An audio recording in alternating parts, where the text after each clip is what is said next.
बिस्मिल्लाहिर्रहमानिर्रहीम। This is Numan and you are watching Numan's opto hub. जैसा कि आपको पता है कि हमने ऑप्टोमेट्री का एक बहुत ही इंपॉर्टेंट चैप्टर क्लिनिकल रिफ्रैक्शन इसको हमने स्टार्ट किया हुआ है। सो आज के लेक्चर में एक बहुत ही इंपॉर्टेंट रिफ्रैक्टिव एरर जिसका नाम हाइपरमेट्रोपी है, इसको हम डिस्कस करने जा रहे हैं। आज के लेक्चर में हम काफ़ी चीज़ें जो है इनको सीखेंगे और डिस्कस करेंगे। हम ये सीखने की कोशिश करेंगे जो हमारा हाइपरमेट्रोपी है उसमें हमेशा हम प्लस का लेंस क्यों लेते हैं। हमारा जो हाइपरमेट्रोपिया है, जब हमारे पेशेंट को हम नज़र चेक करते हैं और उसको दूर में प्लस का नंबर आ रहा है, वो क्यों आ रहा है। हम हमेशा हाइपरमेट्रोपिया में प्लस का लेंस क्यों लगाते हैं, हम माइनस का लेंस क्यों नहीं दे सकते। हाइपरमेट्रोपिया में जो रेज हैं वो क्यों पीछे फोकस कर दी होती हैं, उनका रीज़न क्या है। ईच एंड एवरीथिंग जो हम यहाँ पे प्रैक्टिकली ज़रा परफॉर्म करके भी देखेंगे और फिर हम समझने की कोशिश करेंगे कि हाइपरमेट्रोपिया में ऐसा क्या होता है, हाइपरमेट्रोपिया की टाइप्स क्या होती हैं, हाइपरमेट्रोपिया का कोज क्या होता है। कोई चीज़ हम छोड़ेंगे नहीं, हम बेसिक्स से लेके एडवांस तक जाएंगे। आपसे रिक्वेस्ट बस ये है कि आपने जो फोकस है वो थोड़ा लेक्चर की तरफ रखना है।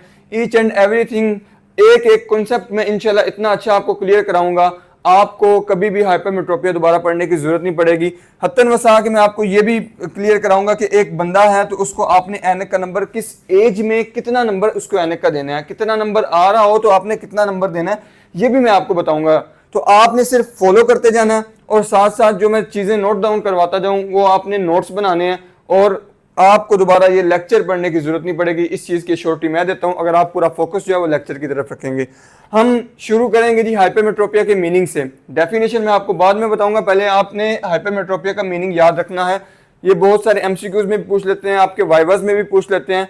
सो हाइपरमेट्रोपिया जो वर्ड है ये एंशिएंट ग्रीक का वर्ड है। कौन सी लैंग्वेज का वर्ड है? एंशिएंट ग्रीक का वर्ड है जो कि दो वर्ड से मिलकर बना है, एक का हाइपर एक का ओप्स।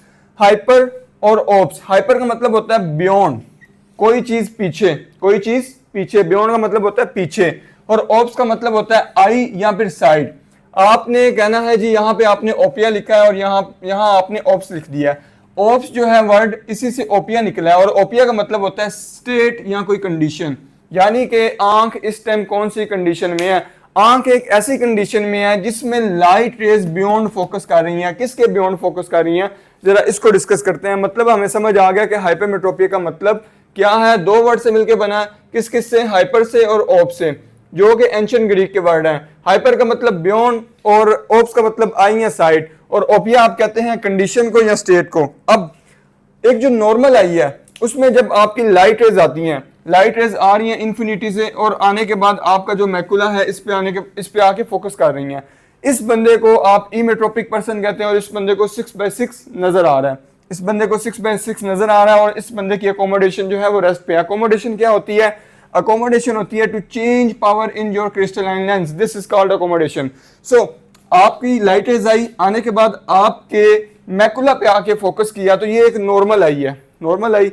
लेकिन हाइपरमेट्रोपिया का जो नाम हाइपरमेट्रोपिया रखा गया है वो इस बेस पे रखा गया है कि इसमें जो लाइट रेज आ रही हैं, पैरेलल रेज ऑफ जो लाइट आ रही हैं, वो आने के बाद वो पीछे रेटिना का जो बियॉन्ड है, रेटिना के पीछे जाके फोकस बनाती हैं। वो पीछे जो फोकस बनता है, इस वजह से इसको हाइपरमेट्रोपिया कहते हैं। इस बेस पे इस रिफ्रैक्टिव एरर का नाम हाइपरमेट्रोपिया रखा गया है। इसका नाम कोई और क्यों नहीं रखा गया ये आपको अब पता चल गया, क्योंकि इसकी रीजन हमें बेस पता चल गई कि जो पैरेलल रेज ऑफ लाइट आ रही हैं वो आने के बाद रेटिना के पीछे जाके फोकस बना रही हैं, जिस वजह से इस रिफ्रैक्टिव एरर का नाम हाइपरमेट्रोपिया रखा गया। रिफ्रैक्टिव एरर का मतलब क्या है, यहाँ पे ये भी समझ लें। रिफ्रैक्टिव एरर का मतलब है, रिफ्रैक्टिव वर्ड निकला है रिफ्रैक्शन से, जिसका मतलब होता है बेंडिंग ऑफ लाइट रे। रिफ्रैक्टिव जो वर्ड है वो रिफ्रैक्शन से निकला है, जिसका मतलब है बेंडिंग ऑफ लाइट रे। एरर, उसमें कोई एरर आ गया, यहाँ वो बेंडिंग ऑफ लाइट रे या तो ज्यादा हो रही है या कम हो रही है। जो बेंडिंग लाइट रेज की हो रही है या वो ज्यादा होगी या वो कम होगी, ये एक एरर आ गया। अब यहाँ पे मैंने बहुत अच्छे तरीके से सीख लिया जी हाइपरमेट्रोपिया का जो नाम है वो हाइपरमेट्रोपिया क्यों रखा गया। डेफिनेशन भी मुझे पता चल गई कि जो लाइट रेज आएंगी वो आने के बाद आपके मैकुला पे फोकस नहीं करेंगी, वो बिहाइंड द रेटिना फोकस करेंगी। जब वो बिहाइंड द रेटिना फोकस करेंगी, this condition is called, this error is called hypermetropia. और हाइपरमेट्रोपिया जब light rays behind the retina focus करेंगी, यहाँ पे भी अकोमोडेशन इस बंदे की रेस्ट पे होनी चाहिए। यहाँ तक आपको क्लियर हो गया, आपको डेफिनेशन भी क्लियर होगी, आपको मतलब भी पता चल गया। अब प्रैक्टिकली मैं जरा आपको कुछ परफॉर्म करने से पहले एक दो पॉइंट्स हैं, जरा इनको समझा दूं। आपने ये याद रखना है कि आपकी जो आई की पावर है ये हमेशा प्लस में होती है। आपकी आंख की पावर हमेशा प्लस में होती है, आंख में कभी भी माइनस की पावर नहीं होती, आंख में कभी भी माइनस की पावर नहीं होती। इसका क्या मतलब है? हमने लास्ट लेक्चर जो था उसमें बड़ी डिटेल में डिस्कस किया था कि हमारा जो कॉर्निया है इसकी पावर प्लस 43 डायोप्टर होती है, हमारा क्रिस्टलाइन लेंस इसकी पावर प्लस 17 डायोप्टर होती है, प्लस 17। प्लस का मतलब कौन सा लेंस है यहाँ पे? Convex lens. कौन सा लेंस है? Convex lens. कन्वेक्स लेंस कौन सा होता है? आपका प्लस लेंस होता है। कन्वेक्स लेंस कौन सा होता है? Plus lens. और प्लस लेंस की क्या खासियत है? ये लाइट रेज को कन्वर्ज करता है, ये लाइट रेज को कन्वर्ज करता है। यहाँ पे कॉन्सेप्ट लेते जाएं, आप फोकस जरा लेक्चर की तरफ रखिए। अगर ये दो पॉइंट्स आपको समझ आ गए तो हाइपरमेट्रोपिया खत्म, आपको हाइपरमेट्रोपिया में फिर कोई मुश्किल नहीं होगी। मैंने यहाँ बहुत इंपॉर्टेंट लाइन लिखी है, I always have power in plus. आंख में हमेशा प्लस की पावर होती है, कभी माइनस की पावर नहीं होती। अब कॉर्निया जो हमारा है इसमें प्लस 43 डायोप्टर होती है, हमारा जो क्रिस्टलाइन लेंस है इसकी प्लस 17 डायोप्टर पावर होती है, और आंख की टोटल पावर होती है प्लस 60 डायोप्टर, प्लस 60 डायोप्टर। और आंख की एक्सियल लेंथ कितनी होती है? आंख की एक्सियल लेंथ होती है 24 mm। 24 mm एक अडल्ट पर्सन जो है उसकी एक्सियल लेंथ होती है। कुछ बुक्स में 24.5 लिखी होगी, कुछ में 23.5 लिखी होगी, लेकिन बहुत सारी बुक्स में 24 लिखी है, तो आपने 24 एवरेज मान के चलना है। एक अडल्ट पर्सन की एक्सियल लेंथ 24 mm है, पावर कितनी है? Plus 60 dioptre. अब यहाँ पे एक और कॉन्सेप्ट, बहुत इंपॉर्टेंट कॉन्सेप्ट आप लेते जाएं कि अगर 1 मिलीमीटर पे आपने लाइट रेज का फोकस करवाना है, आपकी ये जो पैरेलल रेज ऑफ लाइट आ रही हैं, अगर मैं चाहता हूं कि इनका फोकस 1 मिलीमीटर पे हो जाए तो मुझे कितने नंबर की जरूरत होगी? मुझे नंबर की जरूरत होगी 2.5 डायोप्टर। अगर यहाँ पे मैं ये चाहता हूं कि 1 मिलीमीटर पे लाइट रेज जो है वो लेंस से कन्वर्ज होने के बाद, जब लेंस में रखूं यहाँ पे, जो लाइट रेज कन्वर्ज होने के बाद 1 मिलीमीटर पे जाके फोकस बनाए, तो मुझे कितने नंबर का पावर की जरूरत होगी? मुझे प्लस 2.5 डायोप्टर की जरूरत होगी। प्लस लेंस क्या करता है? लाइट रेज को कन्वर्ज करता है। इतना मुझे पता चल गया। कन्वर्ज क्या होता है? कोई भी लाइट रे आएगी वो ऐसे अगर बेंड हो रही है, अंदर को बेंड होगी, इसको आप कन्वर्ज कहोगे। अब मुझे यहाँ पे ये पॉइंट तो समझ लग गया कि अगर लाइट रेज को मैंने 1 मिलीमीटर पे फोकस करवाना है, अगर मैं चाहता हूँ 1 मिलीमीटर पे लाइट का फोकस हो, लेंस से पास होने के बाद, कन्वर्ज होने के बाद 1 मिलीमीटर पे जाके फोकस करवाएं लाइट रेज, तो कितना नंबर रिक्वायर्ड है? 2.5 डायोप्टर। कितना नंबर रिक्वायर्ड है? 2.5 डायोप्टर। और इस चीज से आगे आपने कॉन्सेप्ट लेके चलना है। अगर आंख जो है उसकी एक्सियल लेंथ कितनी है? 24 mm। अब एक्सियल लेंथ क्या होती है?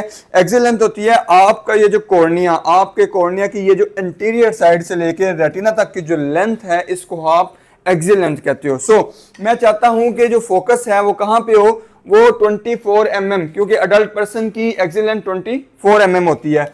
अगर 2.5 डायोप्टर को मल्टीप्लाई मैं करूं 24 mm से, तो कितना आपके रिजल्ट क्या आएगा? इसका आंसर आएगा 60 डायोप्टर। यानी कि अगर लाइट रेज जो हैं वो फोकस करें, वो फोकस करना चाहें 24 mm पे, तो कितना नंबर रिक्वायर्ड है आंख को? Plus 60 dioptre. ये मुझे पता चल गया, मैंने प्रूफ कर लिया कि नॉर्मल आई जो होती है उसका फोकस 24 mm पे क्यों बनना होता है? क्योंकि लाइट फोकस जो करवा रहा है लेंस, उसकी पावर प्लस 60 डायोप्टर है, और 1 मिलीमीटर पे फोकस करवाने के लिए 2.5 की पावर रिक्वायर्ड है। 2.5 को हमने 24 से मल्टीप्लाई करके देखा तो हमें पता चला अगर 24 mm पे फोकस करवाना चाहते हैं तो हमें प्लस 60 डायोप्टर की पावर रिक्वायर्ड है। यहां तक हमारा जो कॉन्सेप्ट है बहुत क्रिस्टल क्लियर हो गया। मैं दोबारा इसको एक दफा रिपीट कर देता हूं। आंख की जो पावर है हमेशा प्लस में होती है, आंख में कन्वर्जिंग पावर होती है, डाइवर्जिंग पावर नहीं होती। कन्वर्जिंग पावर का मतलब कि आंख की पावर हमेशा कन्वेक्स होती है, कन्वर्ज करेगी, और प्लस में पावर होती है, कभी आंख की पावर माइनस में नहीं हो सकती। कॉर्निया की जो पावर है प्लस 43 डायोप्टर, क्रिस्टलाइन लेंस की जो पावर है प्लस 17 डायोप्टर होती है। अब आई जो है इसकी टोटल पावर प्लस 60 डायोप्टर और प्लस 60 होगी, तो जो लाइट रेज फोकस करेंगी वो 24 mm पे करेंगी। अब हमने बात की थी जो रेटिना के बिहाइंड, हाइपरमेट्रोपिया में जो लाइट रेज आ रही है वो रेटिना के बिहाइंड फोकस करनी है। अब जो मैं कॉन्सेप्ट देने जा रहा हूं, अब मैं यहाँ पे जो आपको कॉन्सेप्ट देने जा रहा हूं उसको बहुत अपने होशोवास में समझना है आपने। क्वेश्चन यहाँ पे आपका ये बनता है जी, रेटिना के बिहाइंड फोकस क्यों हो रहा है? रेटिना के बिहाइंड फोकस क्यों हो रहा है? रेटिना से ऊपर की रेटिना के क्यों फोकस नहीं हो रहा है? रेटिना के बिहाइंड फोकस क्यों जा रहा है? रेटिना के पहले फोकस क्यों नहीं हो रहा? ये आपका क्वेश्चन यहाँ पे बनता है। ऐसी क्या आंख में चेंज आया है, ऐसा क्या चेंज हुआ है, क्या कौन सी आंख की कंडीशन चेंज हो गई है जिस वजह से जो लाइट रेज है वो बिहाइंड द रेटिना फोकस कर रही है। इस चीज को मैं आपको समझाने जा रहा हूँ। अब ये चीज आपको समझ आ गई, मुझे नॉर्मल तो पता चल गया कि आंख की जो एक्सियल लेंथ है वो 24 mm, पावर कितनी रिक्वायर्ड है 24 mm पे फोकस करवाने के लिए, +60 डायोप्टर। अब ऐसे कौन सी कंडीशन आंख की होगी, क्या एक चेंज आया आंख में जिस वजह से जो लाइट रेज हैं वो फोकस कहां पे कर रही है, behind the retina. Behind the retina क्यों फोकस कर रही है, इस चीज को हम यहाँ प्रैक्टिकली लेंस के साथ जरा परफॉर्म करके देखते हैं। अब यहाँ पे हम एक बहुत ही इंपॉर्टेंट कॉन्सेप्ट सीखने जा रहे हैं कि जो लाइट रेज आ रही हैं हाइपरमेट्रोपिया में, बिहाइंड द रेटिना फोकस क्यों हो रही हैं। बिहाइंड द रेटिना जो फोकस हो रही है उसकी ये दो रीजन आपने याद रख लेनी है। उसकी जो कॉजेज होती हैं, एटियोलॉजी आप पढ़ेंगे पोजिशनल, कर्वेचरल, डिफरेंट पढ़ेंगे, लेकिन जो मेन कॉन्सेप्ट है वो इन्हीं दो पॉइंट्स पे बेस करता है। ये दो पॉइंट्स बहुत इंपॉर्टेंट है, इनको जरा हमने सीखना है। पहला मैंने पॉइंट लिखा है यहाँ पे कि आंख की जो कन्वर्जिंग पावर है वो डिक्रीज हो जाएगी। आंख की जो कैपेबिलिटी है लाइट रेज को कन्वर्ज करने की, लाइट रेज को बेंड करने की, वो कम हो जाएगी। कन्वर्जिंग पावर डिक्रीज हो जाएगी, कन्वर्जिंग पावर कम हो जाएगी। फॉर एग्जांपल हमें जिस तरह के पता है कि एक नॉर्मल पर्सन जो होता है उसकी आंख की पावर +60 डायोप्टर होती है और वो लाइट रेज फोकस करती हैं 24 mm पर। इस चीज को हमने बहुत अच्छे तरीके से डिस्कस कर लिया। अब फॉर एग्जांपल एक बंदा है, उसकी आंख की पावर +56 डायोप्टर यानी कि 4 नंबर कम होगी, +56 डायोप्टर यानी कि उसकी आंख की कन्वर्जिंग पावर कम होगी। अब इसको हम प्रैक्टिकली यहाँ पे परफॉर्म करके देखते हैं। अगर कन्वर्जिंग पावर कम होगी तो फोकस कैसे पीछे बनेगा या आगे बनेगा, इस चीज को जरा हम यहाँ पे डिस्कस करते हैं। अब यहाँ पे मेरे हाथ में आपको ये दो लेंसेज नजर आ रहे हैं, एक का कर्वेचर ज्यादा है, एक की मोटाई ज्यादा है। जो लेंस मोटा है इसका कर्वेचर ज्यादा, इसकी पावर कितनी है +60 डायोप्टर, और जिसका कर्वेचर कम है, जिसकी कन्वर्जिंग पावर कम है, इसका मोटाई जिसकी कम है, इसकी पावर कितनी है +56 डायोप्टर। जिसका कर्वेचर ज्यादा, जिसकी मोटाई ज्यादा, उसकी कन्वर्जिंग पावर ज्यादा। अब हम प्रैक्टिकली ये चीज प्रूव करने जा रहे हैं कि अगर लाइट रेज जो हैं वो 24 mm पे फोकस बना रही हैं तो आंख की जो पावर है वो कितनी है। ये लेंस की सबसे पहले मैंने पोजीशन मार्क कर ली और यहाँ पे लेंस की पावर कितनी है +60 डायोप्टर, और यहाँ पे मेरा रेटिना है, ये मैं रेटिना भी ड्रॉ कर लेता हूँ। ये मेरा रेटिना फोकस देखे बिल्कुल रेटिना के ऊपर बन रहा है, और ये 24 mm, यहाँ पे एक्सियल लेंथ आंख की कितनी है 24 mm। अब 24 mm पे +60 डायोप्टर का लेंस जो है वो लाइट रेज को फोकस करवा रहा है। पावर ज्यादा तो आंख में जो कन्वर्जिंग जो लाइट रेज होंगी, कन्वर्ज होंगी, उनकी कन्वर्जेंस ज्यादा। इस चीज को प्रैक्टिकली प्रूफ कर रहा हूं मैं यहाँ पे। अब मैंने एक लेंस रखा, अब जिस तरह मैंने वो लेंस रखा जिसकी पावर कितनी है, जिसकी पावर है +56 डायोप्टर, यानी कि उसका कर्वेचर कम, उसकी पावर कम, उसका कर्वेचर कम, उसकी पावर कम, तो वो जो लाइट रेज को फोकस करवा रहा है वो यहाँ पे बिहाइंड द, इसको मैं दूसरे मार्कर से मार्क करता हूँ, यहाँ पे बिहाइंड द रेटिना फोकस करवा रहा है। मैं दोबारा लेंस रख के आपको इस चीज को प्रूव करता हूँ। ये देखें, अगर मैं लेंस रखता हूँ 24 mm वाला, जिसकी पावर है कितनी, जिसकी पावर है +60 डायोप्टर। ये देखें, अगर मैंने +60 डायोप्टर वाला लेंस रख रहा हूं तो रेटिना पे जाके फोकस हो रहा है, और रेटिना कहां पे है 24 mm पे। लेकिन अगर मैं पावर जिसकी कम, कितनी कम, +56 यानी कि 4 नंबर कम वाला अगर लेंस रखूं तो वो लाइट रेज कहां जाके फोकस कर रही हैं, वो लाइट रेज आपकी फोकस कर रही हैं बिहाइंड द रेटिना, रेटिना के पीछे जाके फोकस बना रही हैं। अब यहाँ पे एक और इंपॉर्टेंट कॉन्सेप्ट लेते जाए। मैंने बात की कि बिहाइंड द रेटिना फोकस होगा, बिहाइंड द रेटिना फोकस होगा, लेकिन आपकी बुक में एक और चीज लिखी होगी, बुक में लिखा होगा कि जो behind the retina light rays focus कर रही हैं वो एक्चुअल में नहीं करती। इन रियलिटी वो light rays behind the retina जा ही नहीं सकती। वो क्यों नहीं जा सकती? हम इमेजिन करते हैं कि जो फोकस है वो बिहाइंड द रेटिना हो रहा है, हम ऑप्टिक्स में ये इमेजिन करते हैं कि ये जो लाइट रेज जा रही हैं ये बिहाइंड द रेटिना जा रही हैं, लेकिन in reality behind the retina वो फोकस नहीं बनाती। वो क्यों नहीं बनाती? क्योंकि आपके रेटिना के पीछे आपकी लेयर कौन सी है, आपकी कोरोइडल लेयर आपकी है, जो कि वेस्कुलर लेयर है, और वेस्कुलर लेयर आपको पता है एक सॉलिड लेयर है। अगर लाइट रेज के आगे मैं सॉलिड कोई चीज रख दूं, क्या लाइट रेज उससे पास करेंगी? उससे पास नहीं करेंगे। आपका जो रेटिना होता है, कुछ बुक्स में ट्रांसपेरेंट लिखा है, कुछ में सेमी ट्रांसपेरेंट लिखा है। ट्रांसपेरेंट कोई चीज होगी तो उसमें से लाइट पास कर देगी, लेकिन कोई सॉलिड, कोई कलरफुल चीज रखूंगा तो उसमें से लाइट पास नहीं करेगी। ये तो एक बिल्कुल सिंपल सा कॉन्सेप्ट है। सो जो एक्चुअल में लाइट रेज फोकस नहीं कर रही होती, आप एक इमेजिन बनाते हो, क्योंकि अगर जैसे ही पावर कम होगी, यहाँ पे हमने प्रैक्टिकली इस चीज़ को परफॉर्म किया कि पावर कम होगी तो जो फोकस है वो बिहाइंड द रेटिना चले जाएगा। ये हम ऑप्टिक्स की बात कर रहे हैं, लेकिन इन रियलिटी जो फोकस है वो आपका नहीं बनता, वो बनता ही नहीं आपका हाइपरमेट्रोपिया में। बहुत इंपॉर्टेंट कॉन्सेप्ट है। हो सकता है आप फर्स्ट टाइम सुन रहे हो, आपके लिए थोड़ा कंफ्यूजिंग हो, तो आपने इस बात को एक दफ़ा दोबारा रिपीट करके देख लेना, आपको ये पॉइंट समझ आ जाएगा। हमने बात की कि light rays behind the retina focus क्यों करेंगी, आंख की कन्वर्जिंग पावर कम होगी इसलिए फोकस कर देंगी, इसलिए बिहाइंड द रेटिना फोकस कर देंगी। अब सेकंड पॉइंट यहाँ पे क्या है, सेकंड पॉइंट ये है कि जी आंख की जो एक्सियल लेंथ है, आंख की जो एक्सियल लेंथ है वो कम हो जाएगी, देन भी जो आपकी जो लाइट रेज है वो फोकस कहाँ करेंगी, वो फोकस करेंगी बिहाइंड द रेटिना। अब एक्सियल लेंथ कम कैसे होगी, एक्सियल लेंथ कम इस तरह होगी। अब पावर मेरी कितनी है, प्लस 60 डायोप्टर। पहले हमने कन्वर्जिंग पावर का देख लिया कि आंख की कन्वर्जिंग पावर कम होगी। अब हम डिस्कस करने जा रहे हैं सेकंड पॉइंट, आंख की एक्सियल लेंथ कम होगी, आंख की एक्सियल लेंथ कम होगी। हमें ये पता है, हम शुरू से डिस्कस करते आ रहे हैं कि हमारा अगर लेंस की पावर जो है वो प्लस 60 डायोप्टर हो तो वो फोकस कितने मिलीमीटर पे बनाता है, वो 24 mm पे बनाता है। लेकिन फॉर एग्जांपल अगर एक बंदे की जो एक्सियल लेंथ है वो 21 mm हो जाए, एक बंदे की आंख की जो लेंस है वो शॉर्ट हो जाए और वो 21 mm हो जाए। अब जब वो 21 mm, अब जो रेटिना है, रेटिना हमारा जो है वो 21 mm, यहाँ 24 mm था, अब वो जो है वो 21 mm पे चला गया।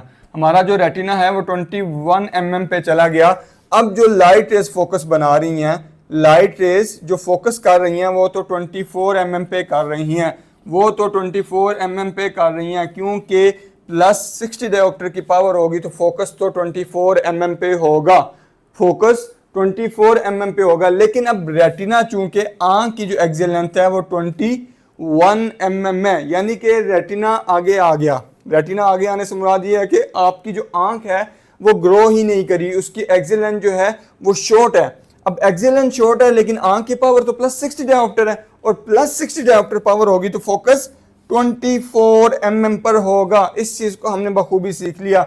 यही दो कंडीशन है, यही दो रीजन हैं, इसी वजह से आपकी जो फोकस रेटिना पे जो हाइपरमेट्रोपिया में जो लाइट रेज फोकस कर रही है वो बिहाइंड द रेटिना फोकस कर रही है। हमें बहुत अच्छे तरीके से यहाँ हमने प्रैक्टिकली ये चीज सीख ली। इस कॉन्सेप्ट के साथ यहाँ पे एक और बहुत ज्यादा इंपॉर्टेंट कॉन्सेप्ट आपको देने जा रहा हूँ, और बहुत मोस्ट आस्किंग क्वेश्चन होता है स्टूडेंट्स का कि सर हाइपरमेट्रोपिया में हम प्लस का नंबर क्यों देते हैं, हम हाइपरमेट्रोपिया में प्लस का नंबर क्यों देते हैं। तो ये आपने याद रखना है, जो आप प्लस का नंबर हाइपरमेट्रोपिया में दे रहे हो वो इसलिए दे रहे हो क्योंकि देखो आंख की जब कन्वर्जिंग पावर डिक्रीज होगी, जब आंख की कन्वर्जिंग पावर डिक्रीज होगी, फॉर एग्जांपल ये जिस तरह हमने अभी डिस्कस किया था कि अगर आंख की पावर प्लस 56 डायोप्टर होगी, जब प्लस 56 डायोप्टर आंख की पावर हो रही है तो प्लस 56 डायोप्टर होने से जो light rays behind the retina focus कर रही है। सो अब मुझे प्लस लेंस अगर मैं आंख के सामने रखूं, कन्वर्जिंग लेंस आंख के सामने रखूं, ये देखो अगर मैंने वो रखा तो वो जो फोकस है वो आपका 24 mm पे आके बना, और इस तरह इस पेशेंट को ठीक नजर आएगा। अगर मैं प्लस हटाऊंगा तो वो जो लेंस है पावर कन्वर्जिंग पावर कम होने की वजह से जो फोकस है वो बिहाइंड द रेटिना है, लेकिन जैसे प्लस पावर मैं रखूंगा तो जो फोकस है वो ऑन द रेटिना आ जाएगा। ऑन द रेटिना जब आएगा, डेट्स वाई आपको कन्वर्जिंग पावर ज़्यादा रिक्वायर्ड है, आपको फोकस जो है वो ज़्यादा करीब करने की ज़रूरत है। आपकी जब आपने फोकस करना है तो आपको ज़्यादा प्लस पावर रिक्वायर्ड है, जितनी प्लस पावर ज़्यादा उतनी लाइट रे की बेंडिंग जल्दी हो जाएगी, उतनी जो लेंस होगा वो ज़्यादा लाइट रेज को कन्वर्ज करेगा। अब यहाँ पे मुझे ईच एंड एवरीथिंग पता चल गई कि लाइट रेज जो है वो बिहाइंड द रेटिना फोकस क्यों कर रही है। एक ऐसी क्या आंख की कंडीशन में कोई चेंज आया जिस वजह से light rays behind the retina focus कर रही है। इन्हीं दो पॉइंट्स को आपने माइंड में रखना है। अब कुछ एटियोलॉजी, कुछ कॉजेज आपकी बुक में लिखे हैं, क्योंकि बुकिश वर्डिंग भी ज़रूरी है, वो मैं यहाँ पे आपको बताता हूँ, वो मैं आपको यहाँ पे एक्सप्लेन करता हूँ जो बुकिश नॉलेज आपका है कि जी क्या क्या कॉजेज हो सकते हैं हाइपरमेट्रोपिया के। यहाँ पे मैं वो चीजें बताने जा रहा हूँ जो आपकी बुक में लिखा होगा। आपकी बुक में लिखा होगा कि जी कॉजेज हैं, क्या कॉजेज हैं हाइपरमेट्रोपिया के।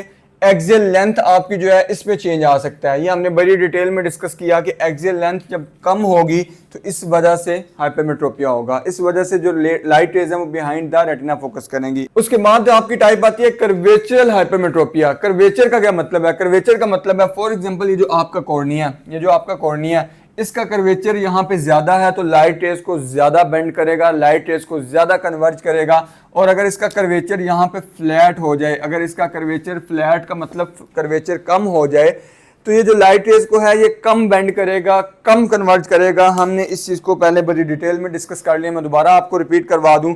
अगर लेंस का कर्वेचर कम तो लाइट रेज की कन्वर्जेंस भी कम होगी, अगर लेंस का कर्वेचर ज़्यादा तो लाइट रेज की कन्वर्जेंस ज़्यादा होगी। यानी कि कर्वेचरल हाइपरमेट्रोपिया का क्या मतलब कि कर्वेचर कम होगा तब भी हाइपरमेट्रोपिया होगा। इंडेक्स का क्या मतलब है, यहाँ पे इंडेक्स हाइपरमेट्रोपिया आपकी बुक में लिखा होगा। इंडेक्स हाइपरमेट्रोपिया का मतलब है जी कि जो आपका refractive index of your lens या आपका refractive index of your cornea जो है ये कम हो जाए। अब रिफ्रैक्टिंग इंडेक्स जो है इसको आपने पहले समझना, ये होता क्या है। रिफ्रैक्टिव इंडेक्स का मतलब है जो लेंस से लाइट पास हो रही है, कॉर्निया से लाइट पास हो रही है, या फिर मैं अगर एग्जांपल लूं, इस लेंस से अगर लाइट पास हो रही है तो इस लेंस की जो कैपेबिलिटी है, इस लेंस के मटेरियल की ये जो कैपेसिटी है कि वो लाइट को कितना बेंड करेगी, ये इसका रिफ्रैक्टिव इंडेक्स कहलाता है। ये इसका रिफ्रैक्टिव इंडेक्स कहलाता है। और दूसरी चीज आपने याद रखनी है कि आपका जो कर्वेचर है ये डायरेक्टली प्रोपोर्शनल होता है रिफ्रैक्टिव इंडेक्स के। अगर रिफ्रैक्टिव इंडेक्स ज्यादा होगा तो कर्वेचर ज्यादा होगा, रिफ्रैक्टिव इंडेक्स ज्यादा तो कर्वेचर ज्यादा। इट मींस कि अगर कर्वेचर ज्यादा तो लाइट रेज जो होगी कन्वर्जेंस ज्यादा होगी, अगर रिफ्रैक्टिव इंडेक्स कम होगा तो कन्वर्जेंस भी कम होगी। अब रिफ्रैक्टिव इंडेक्स के कम होने की वजह से भी लाइट रेज की कन्वर्जेंस जब कम होगी तो ऑटोमेटिकली आपकी light raise behind the retina focus करेंगी। अब एक नेक्स्ट आपकी बुक में लिखा होगा जी पोजिशनल हाइपरमेट्रोपिया। पोजिशनल हाइपरमेट्रोपिया ये या तो बाय बर्थ कंजेनिटल हो सकता है, या किसी को कोई ट्रॉमा हो, कोई चोट लगी हो, कोई एक्सीडेंट हुआ हो, तो उस वजह से लेंस जो है अपनी पोजीशन से आप जो है कह लें कि वो और पीछे चला गया, और पीछे चला गया। जब लेंस पीछे चला गया तो जो लाइट रेज यहाँ पे फोकस कर रही थी उसका फोकस भी पीछे रेटिना के चला जाएगा। इसको मैं यहाँ पे प्रैक्टिकली भी आपको एक दफ़ा परफॉर्म करके दिखाता हूँ। ये देखिए, अगर यहाँ पे फोकस बन रहा है लाइट का, अगर यहाँ पे लेंस की ये पोजीशन है तो लाइट रेज का फोकस यहाँ पे बन रहा है। लेकिन अगर मैं इसको आगे करूँ, लेंस को जैसे ही मैं आगे लेके जा रहा हूँ तो फोकस भी आगे जा रहा है। दिस इज कॉल्ड आपका positional hypermetropia. This is called positional. ये देखें, अगर फोकस यहाँ पे बन रहा है लाइट रेज का, जैसे ही लेंस की पोजीशन को मैंने आगे किया तो जो फोकस है वो भी आगे चला गया। जब फोकस आगे चला गया इट मींस रेटिना से पीछे फोकस चला गया। This is called positional hypermetropia. Aphakia ये कंजेनिटली भी हो सकता है, या किसी को कैटरेक्ट की सर्जरी करें और कोई बच्चा जिसको कैटरेक्ट हो, सफेद मोतिया हो, उसका अगर हम ऑपरेशन करके लेंस ना डालें इस वजह से भी हाइपरमेट्रोपिया होता है। एफेकिया का मतलब होता है, ए का मतलब विदाउट या फिर नो, और फेकिया का मतलब होता है लेंस, यानी कि आंख के अंदर जो क्रिस्टलाइन लेंस, जो कुदरती लेंस है, ये तो यहाँ प्रेजेंट ही नहीं है, यहाँ आपने ऑपरेशन करके निकाल दिया। This is called aphakia. अब लास्ट आपकी बुक में लिखा होगा कंजेक्टिव हाइपरमेट्रोपिया। कंजेक्टिव हाइपरमेट्रोपिया का मतलब है कि आपने ऑपरेशन किया है एक बंदे का, सफेद मोतिये का किया, या आपने उसको लेसिक की या फेमटोलेसिक, कोई भी उसका प्रोसीजर सर्जिकल आपने प्रोसीजर किया। अब उस बंदे का लेंस डलना था, फॉर एग्जांपल हम लेते हैं उसकी मेजरमेंट बायोमेट्री की। अब फॉर एग्जांपल एक बंदे को +20 डायोप्टर का लेंस डलना था, लेकिन आपने उसको +17 डायोप्टर का लेंस डाल दिया। अगर उसको 20 डायोप्टर का लेंस डलना था तो उसकी लाइट रेज ने फोकस करना था 24 mm पे। रेटिना कहाँ पर है? 24 mm पे।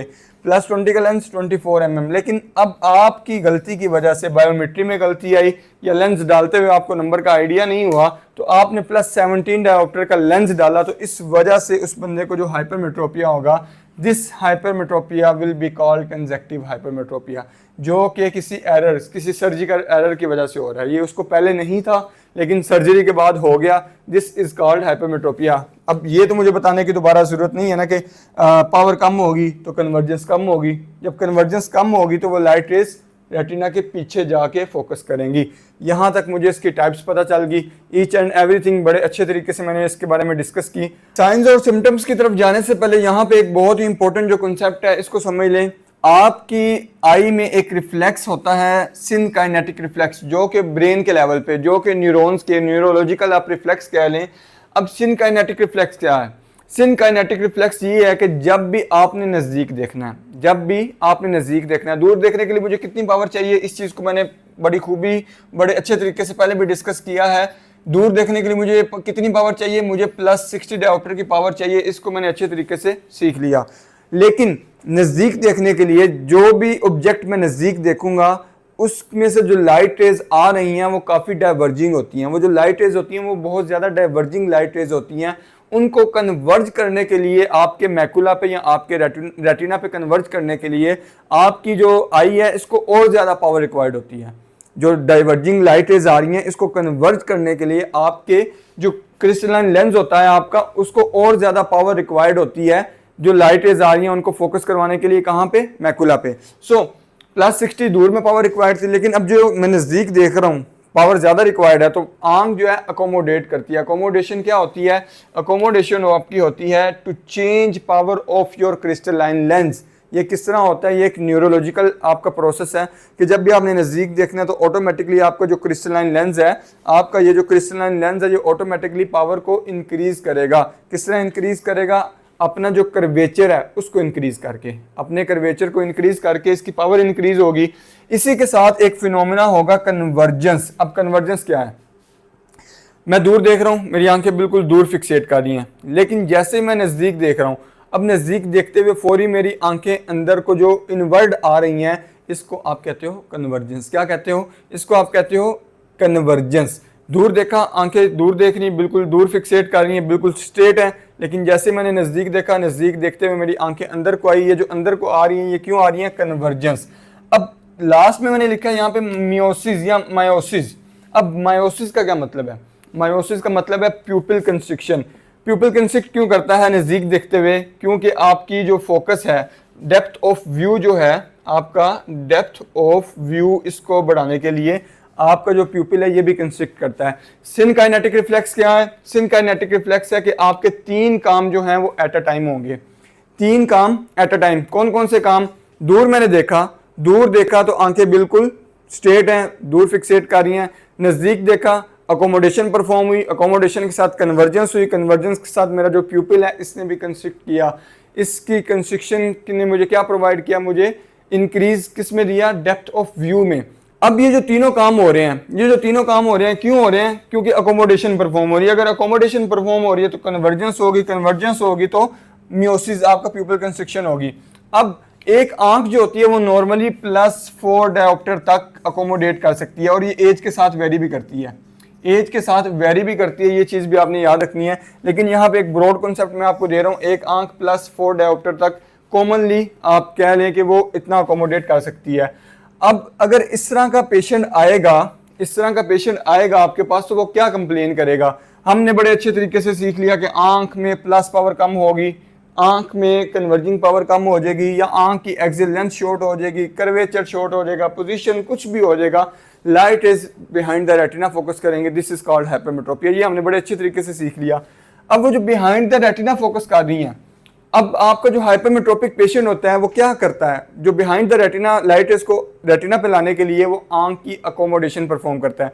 अकोमोडेशन नॉर्मली आपकी नज़दीक देखते हुए परफॉर्म होती है। बॉडी के जो न्यूरोलॉजिकल एक रिफ्लेक्स है, सिनकाइनेटिक रिफ्लेक्स, वो आपका परफॉर्म कब होता है? जब आप नज़दीक देखते हो। लेकिन हाइपरमेट्रोपिक पेशेंट में चूंकि आंख की कुदरती जो पावर क्रिस्टलाइन लेंस की या आपके कॉर्निया की एक जो कन्वर्जिंग पावर है वो कम होगी। जब वो कम होगी तो आपका जो पेशेंट है वो दूर देखते हुए भी अकोमोडेट करेगा। जब वो दूर देखते हुए अकोमोडेशन को परफॉर्म करेगा, फॉर एग्जाम्पल उसकी आंख की पावर थी +57 डायोप्टर। कितनी थी? +57 डायोप्टर। तो वो 3 नंबर अगर अकोमोडेट कर रहा है, +3 डायोप्टर का अकोमोडेट जब करेगा तो उसको ठीक नजर आएगा। जब अकोमोडेट करेगा तो आंखें थोड़ी अंदर को भी कन्वर्ज होंगी। आंखें जब अंदर को कन्वर्ज होंगी तो इसी वजह से आपका जो पेशेंट है इसको मोस्टली इजोफोरिया, आप देखोगे जो प्लस नंबर आपका होता है उसमें मोस्टली इजोफोरिया क्यों होता है? क्योंकि आपकी कांस्टेंट अकोमोडेशन की वजह से जो पेशेंट दूर में परफॉर्म कर रहा है, कांस्टेंट अकोमोडेशन की वजह से उसको ये मसला होता है और उसको ऐसे लगता है कि उसको कन्वर्जेंस स्क्विंट भी है, ये भी आपको लगेगा। अब यहाँ पे एक और कॉन्सेप्ट आपको पता होना चाहिए कि नज़दीक देखने के लिए +63 या +62 आप कह लें कि डायोप्टर की पावर चाहिए। अब अगर +63 या +62 डायोप्टर की पावर चाहिए, मैंने आपको बताया नॉर्मली आंख 4 नंबर का अकोमोडेट करती है, लेकिन उसने +57 डायोप्टर थी, उसने 3 नंबर का अकोमोडेट कर लिया। एक नंबर पीछे बच गया, एक नंबर का वो अकोमोडेट कर सकता है नज़दीक में, लेकिन नज़दीक में देखने के लिए पावर कितनी चाहिए, +62 या +63। अब जब उसको +63 डायोप्टर पावर नहीं मिलेगी तो उसको नज़दीक में धुंधला नजर आएगा, नज़दीक में ब्लर नजर आएगा, क्योंकि लाइट रे जो आ रही है वो काफ़ी डाइवर्जिंग लाइट रेज हैं। सो आपका जो सिम्टम बताएगा पेशेंट, सिम्टम क्या चीज़ होती है जो कि पेशेंट को आपको आके बताता है। सिम्टम क्या होगा, blurring of vision in near, आपका वो कहेगा जी मैं जब भी नज़दीक का काम करता हूँ मुझे धुंधला नजर आता है। फ्रंटल हेडेक की कंप्लेन करेगा, आपका ये जो हेड का फ्रंट पार्ट है इसकी वो कंप्लेन करेगा जी मेरे हर टाइम जो है वो यहाँ पे सर दर्द, जो फ्रंटल पार्ट है सर का वो दर्द करता है। यहाँ कहेगा जी आंखों में स्ट्रेन पड़ रहा है, क्यों स्ट्रेन पड़ रहा है, क्योंकि वो हर टाइम अकोमोडेट करता रहता है। Presbyopia comes in early age, आपका जो इन लोगों में 40 साल से पहले ही प्रेस बायोपिया 35 में आने लग जाता है, या फिर आपके 37 में आने लग जाता है, यानी 40 साल से पहले ही प्रेस बायोपिया आने लग जाता है। अब साइंस क्या होंगे, साइंस आप जो नोट करोगे, साइंस जो डॉक्टर नोट करता है और डॉक्टर इस पे अपना जो डायग्नोसिस बनाता है साइंस पे, वो साइंस क्या होंगे, उसकी आंख स्मॉल होगी। आप अपेरेंटली देखोगे जब वो पेशेंट आ रहा है उसको आप देखोगे तो आपको लगेगा यार इसकी आंख छोटी है, इसकी आंख स्मॉल है। इस वजह से आपको पता चल जाएगा, आपको पेशेंट चल के भी आ रहा होगा तो आपको आइडिया हो जाएगा कि यार ये बंदा हाइपरमेट्रोपिक है या मायोपिक है। आंख बड़ी हो तो मायोपिया, आंख छोटी है आपको लग रही है तो कौन सा उसको एरर हो सकता है, आपका हाइपरमेट्रोपिया हो सकता है। अब जब आंख छोटी होगी तो इन लोगों में आपका एंगल क्लोजर ग्लाउकोमा, इसके ज्यादा चांसेस होते हैं कि इन लोगों में एंगल क्लोजर ग्लाउकोमा हो। जब आंख की जो है एक्सिल लेंथ छोटी होगी तो आपका ये जो एंटीरियर चैम्बर है इसकी डेप्थ छोटी होगी। जब ये नैरो होगा एंटीरियर चैम्बर क्या होता है, कॉर्निया से लेके ये जो आइरिस तक का डिस्टेंस है इसको आप कहते हो एंटीरियर चैम्बर। जब इंटीरियर चैम्बर छोटा होगा, नैरो होगा, तो इस वजह से इनमें ग्लाउकोमा जो है मोस्ट कॉमनली देखने को मिलता है। अगर आप इनकी फंडोस्कोपी करोगे, फंडोस्कोपी नॉर्मली आप जब करोगे तो आपको डिस्क जो है वो स्मॉल मिलेगी, क्योंकि आंख छोटी होती है और लाइट जो है वो ज्यादा रिफ्लेक्ट होती है और इनकी डिस्क जो है वो थोड़ी स्मॉल मिलती है। इनमें आपको सूडो पेपिलाइटिस भी मिल सकता है। आप में से बहुत सारे प्रैक्टिशनर जिनकी फंडोस्कोपी की आदत हो हर पेशेंट में करने की, अगर वो हाइपरमेट्रोपिक जो पेशेंट है उसकी फंडस को ऑब्जर्व करें तो उसके जो डिस्क के मार्जिन है, उसमें के जो डिस्क होती है उसके जो मार्जिन आपको नजर आएंगे वो मार्जिन थोड़े थोड़े ब्लरी होंगे। पेपिलाइटिस एक डिजीज है, अगर इसको मैं आम अल्फाजों में कहूँ कि जो स्वेलिंग ऑफ डिस्क है इसको आप कहते हो पेपिलाइटिस। लेकिन ये जो सूडो पेपिलाइटिस के अपीयरेंस है इसके डिस्क के जो मार्जिन है वो इतने क्लियर नहीं होंगे, एक सूडो पेपिलाइटिस की अपीयरेंस ये देगा। सो ये हमें साइंस और सिम्टम्स समझ आ गए, हमें सिनकाइनेटिक रिफ्लेक्स बहुत अच्छे तरीके समझ आ गया। अब लास्ट एक जो इंपॉर्टेंट कॉन्सेप्ट और मोस्ट आप कह लें कि थोड़ा कंफ्यूजिंग कॉन्सेप्ट होता है वो मैं आपको बहुत ही इजी वे में करके समझाने जा रहा हूँ, जिसमें आपका टोटल हाइपरमेट्रोपिया आ जाता है। और उसके बाद सिर्फ दो मैंने आपको चीजें बतानी है कि एज के लिहाज से आप जो हाइपरमेट्रोपिया है उसमें नंबर कैसे दोगे। यहाँ पे मैंने हाइपरमेट्रोपिया के साथ लॉन्ग साइटेडनेस और फार साइटेडनेस एक वर्ड लिखा हुआ है। जैसा मैंने आपको पहले बताया कि अकोमोडेशन जो आपका हाइपरमेट्रोपिक पेशेंट होता है वो दूर में अकोमोडेशन परफॉर्म कर रहा होता है, इस वजह से उसको दूर में ठीक नजर आता है। तो इसी ठीक नजर आने की वजह से आप मोस्टली बुक्स में पढ़ेंगे और लोगों से सुनेंगे कि हाइपरमेट्रोपिया को आप फार साइटेडनेस या लॉन्ग साइटेडनेस यानी कि दूर का अच्छा नजर आना, क्यों नजर आता है इसको हमने डिस्कस कर लिया कि अकोमोडेशन की वजह से हाइपरमेट्रोपिक पेशेंट दूर में अकोमोडेशन भी करता है, जिस वजह से उसको दूर में क्लियर नजर आता है, इस वजह से इसको फार साइटेडनेस भी कहते हैं। फार साइटेडनेस का मतलब होता है कि दूर में अच्छा नजर आना। टोटल हाइपरमेट्रोपिया की आंख में कितने प्लस पावर की कमी है, इस चीज को फाइंड आउट करने के लिए आप साइक्लोप्लीजिक रिफ्रैक्शन करोगे, तभी आपको टोटल अमाउंट ऑफ जो डिक्रीज प्लस नंबर है तब पता चलेगा कि आंख में कितनी कन्वर्जिंग पावर की कमी है। अगर आप साइक्लोप्लीजिक रिफ्रैक्शन करोगे तब आपको टोटल हाइपरमेट्रोपिया का पता चलेगा। लेकिन अब टोटल हाइपरमेट्रोपिया के दो चीज़ों पे डिवाइड हो जाता है, दो चीज़ों पे वो मुश्तमिल है। वो कौन कौन सी हैं? सबसे पहले आपका लेटेंट हाइपरमेट्रोपिया। लेटेंट हाइपरमेट्रोपिया ये मोस्टली हर बंदे की आंख में होता है। अब वो क्या होता है? लेटेंट हाइपरमेट्रोपिया, आंख जो होती है वो +0.2 +1 नंबर का अकोमोडेट करती है और वो अकोमोडेट होता है आपका सिलरी मसल के टोन की वजह से। अगर किसी को +0.5 से लेके +1 डायोप्टर तक का नंबर जो होता है वो किसी की आंख में होगा भी ना तो वो उसको ऐनक की ज़रूरत नहीं होगी हाइपरमेट्रोपिया में। अगर किसी की आंख में +0.5 या +1 डायोप्टर की कमी है तो वो आंख जो है उसको ऐनक लगाने की ज़रूरत नहीं, क्योंकि ये सिलरी जो मसल आपके होते हैं ये इनमें एक खिंचाव, इनमें एक तनाव रहता है, वो तनाव की वजह से ये +0.5 +1 नंबर खत्म, वो आपको जरूरत नहीं पड़ती ऐनक देने की। और लेटेंट हाइपरमेट्रोपिया, लेटेंट का मतलब होता है छुपा हुआ, लेटेंट का मतलब छुपा हुआ है, जो ऑटोमेटिकली आपके जो सिलेरी मसल्स हैं वो परफॉर्म कर रहे हैं, वो लेटेंट है, वो छुपा हुआ है। समटाइम आप ऑटोरेफ भी करते हो तो उस पर भी नहीं आता, उस पर भी नहीं आता। वो क्यों नहीं आता? वो इस वजह से कि आपके सिलेरी मसल की टोन ही ऐसी है, उनमें एक खिंचाव है, उसमें एक तनाव है, उसके कंटिन्यूसली खिंचाव की वजह से ये नंबर कवर हो जाता है, उसके कंटिन्यूसली खिंचाव की वजह से ये नंबर कवर हो जाता है। और ये कब शो होगा? ये तब शो होगा जब आपकी साइक्लोप्लेजिक रिफ्रैक्शन आप परफॉर्म करोगे। इसको आगे हम एग्जांपल के साथ समझते भी हैं। दूसरा हाइपरमेट्रोपिया है जी आपका मैनिफेस्ट हाइपरमेट्रोपिया। मैनिफेस्ट वो जो कि आप ऑटोरेफ करोगे उस पर आ जाएगा, आपको जाहिर हो जाएगा, ये बगैर ड्रॉप्स के भी आपको जाहिर हो जाएगा। अब मैनिफेस्ट आगे दो में डिवाइड हो जाता है, एक आपका फैकल्टेटिव, एक आपका एब्सोल्यूट। अब फैकल्टेटिव हाइपरमेट्रोपिया जो होता है ये covered by accommodation. For example अगर एक बंदे को हाइपरमेट्रोपिया है, यहाँ पे जिससे मैंने उसका ऑटोरेफ किया उसका नंबर आया +4, उसका नंबर +4 आया। फॉर एग्जांपल एक पेशेंट अगर +3 नंबर तक अकोमोडेट कर लेता है तो ये अगर जो +3 नंबर का अकोमोडेट कर रहा है इसको आप कहोगे ये एक फैकल्टेटिव हाइपरमेट्रोपिया है जो कि अकोमोडेशन के थ्रू कवर हो जाता है। लेकिन जो +1 डायोप्टर का वो अकोमोडेट नहीं कर पा रहा, ये आपका एब्सोल्यूट हाइपरमेट्रोपिया, यानी कि ये आपका एब्सोल्यूट हाइपरमेट्रोपिया। अगर आप इस पेशेंट को +1 नंबर का एनिक उसको दोगे दूर में तो वो उसकी विजन 6/6 होगी, लेकिन आप अगर उसको +3 की एनिक दोगे तो वो कहेगा मुझे दूर में ब्लर नजर आ रहा है। यहाँ पे एक और बहुत ज़्यादा मैं आपको इंपॉर्टेंट कॉन्सेप्ट दे दूँ, बहुत सारे स्टूडेंट्स का ये क्वेश्चन भी होता है, उनके ज़हन में ये क्वेश्चन आता भी है, या अगर आप एक प्रैक्टिशनर हैं तो आपने देखा होगा जिससे आप प्लस की रिफ्रैक्शन करते हैं तो वो बड़ी मुश्किल हो जाती है आपके लिए, एज़ कम्पेयर टू अगर आप माइनस मायोपिया की रिफ्रैक्शन करें तो वो बड़ी ईजी होती है। पेशेंट बड़ा अप्रिशिएट करता है जब आप लेंसेज चेंज करते हैं। लेकिन जब आप प्लस का लेंस लगाते हैं, फॉर एग्जांपल अगर किसी पेशेंट को +4 का उसके ऑटोरेफ में नंबर आया और अब मैं +2 भी लगाऊं या +2.5 लगाऊं, वो कहता है जी मुझे अच्छा नज़र नहीं आ रहा, जो पहले नज़र आ रहा था वो ब्लर हो गया है। वो ब्लर क्यों हो गया है? उसके फैकल्टेटिव हाइपरमेट्रोपिया की वजह से उसमें जो अकोमोडेशन का फिनोमिना परफॉर्म हो रहा है, उस अकोमोडेशन की वजह से उसको ठीक नज़र आ रहा था। वो जो +3 डायोप्टर का नंबर था उसको उसने कवर कर लिया अकोमोडेशन के थ्रू। उसको पावर कितनी चाहिए? +1 डायोप्टर की। जैसे मैं +1 करूंगा वो कहेगा जी मुझे बिल्कुल ठीक नजर आ रहा है, विजन उसकी 6/6 होगी, विजन उसकी 6/6 होगी। अब यहाँ पे जैसे ही 6/6 उसकी विजन होगी, 6/6 उसकी विजन होगी, अब कुछ देर के लिए मैं लेंस रखूंगा और फिर मैं उसको आगे चेंज करूंगा, मैं +1.5 पे जाता हूँ।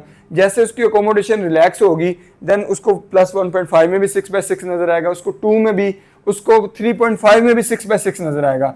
लेकिन यहाँ पे एक कॉन्सेप्ट आपने क्या याद रखना है? आपने ये याद रखना है जो वो अकोमोडेशन के थ्रू नंबर आंख में कवर कर लेता है उसको आप फैकल्टेटिव हाइपरमेट्रोपिया कहते हो।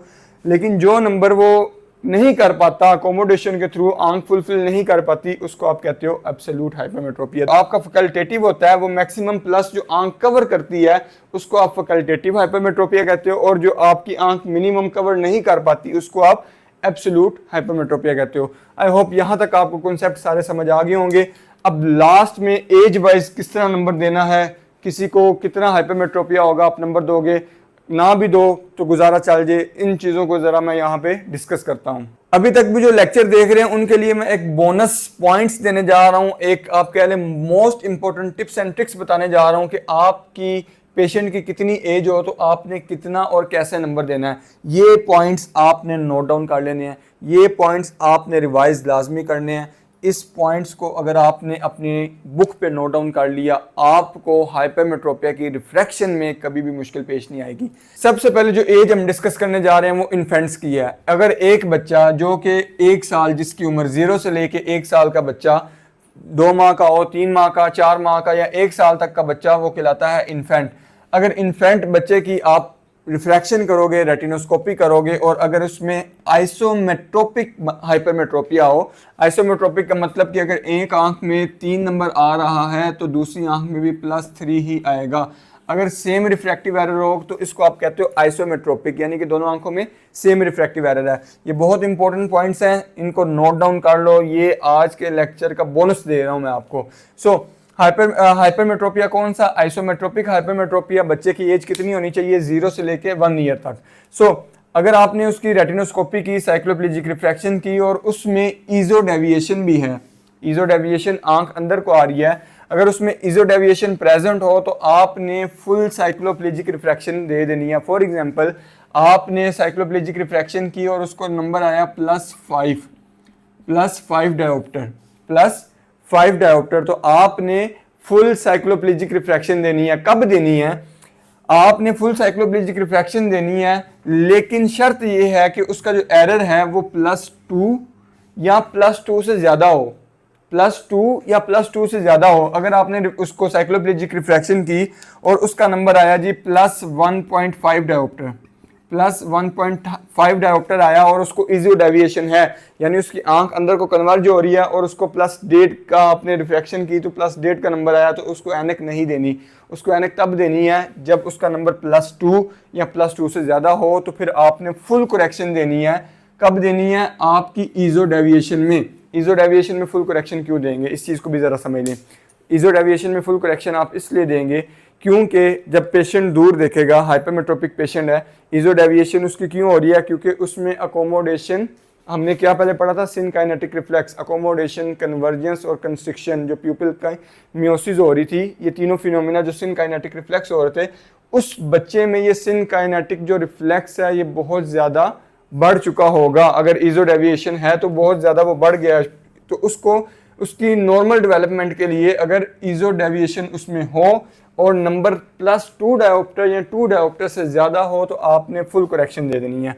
लेकिन अगर उसमें एक्सो डेविएशन हो, अगर उसमें एक्सो स्क्विंट, उसमें डाइवर्जेंट स्क्विंट प्रेजेंट हो, तो आपने जो उसको नंबर देना है वो हाफ देना है। और कब देना है?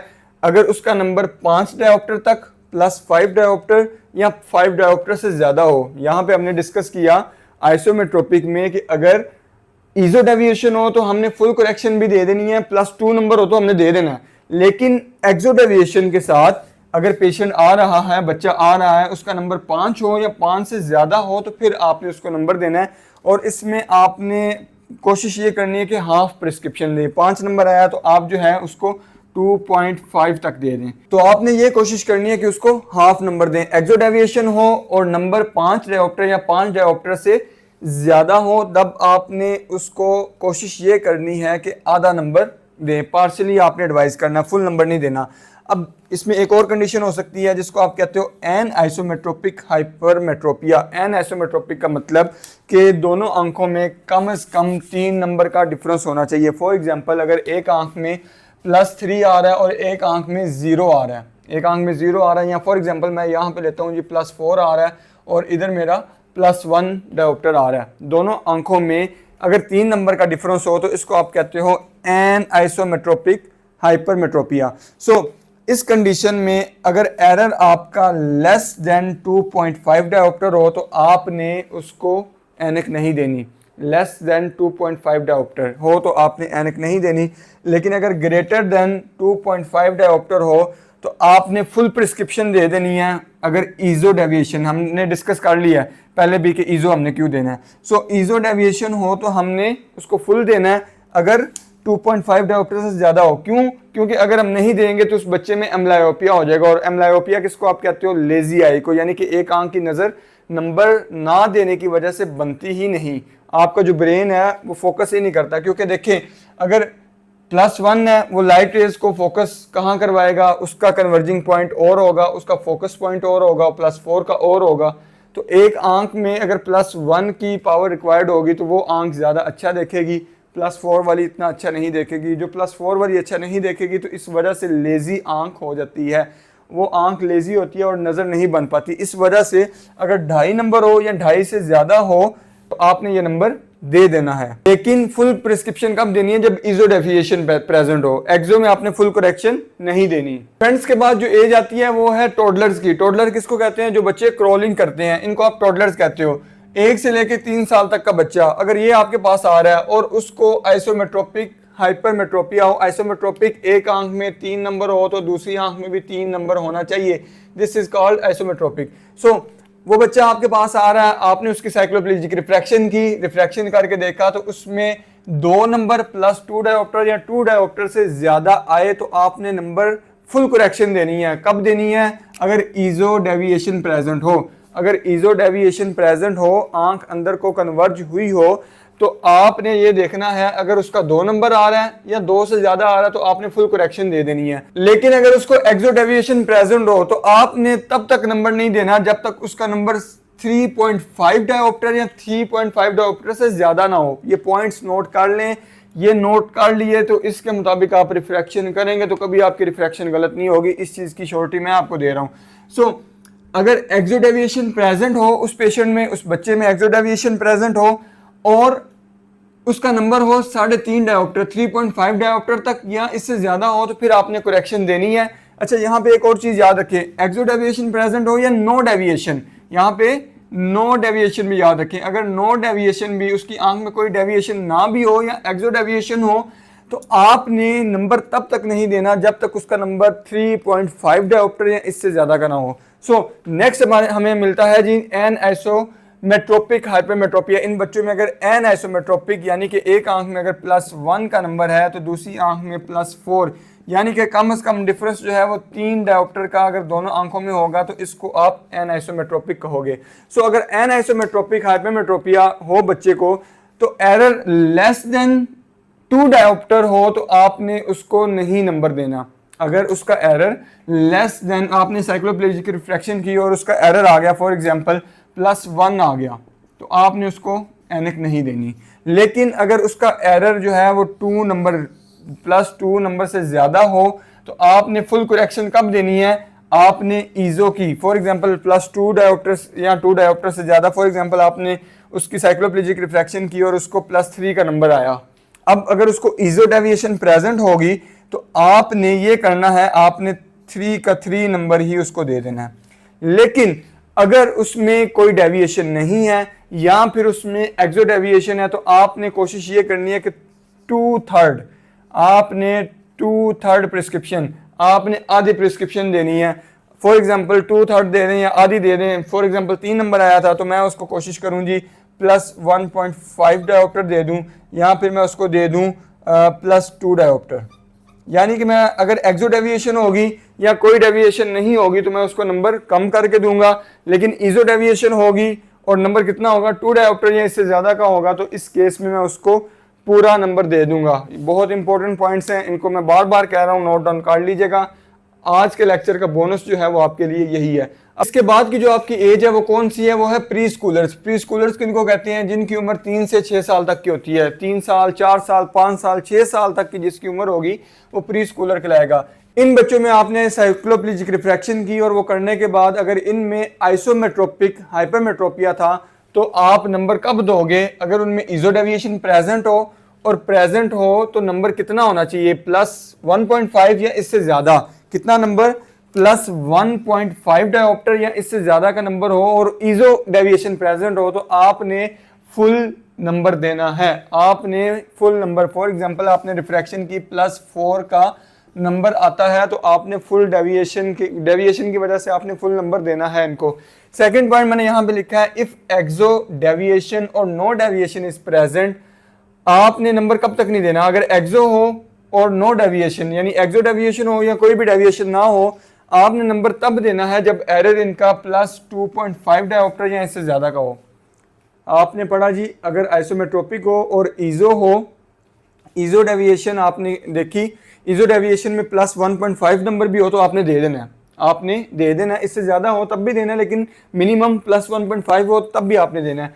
लेकिन एक्सो डेविएशन में उल्टा है और नो डेविएशन में उल्टा, ये याद रखना है आपने।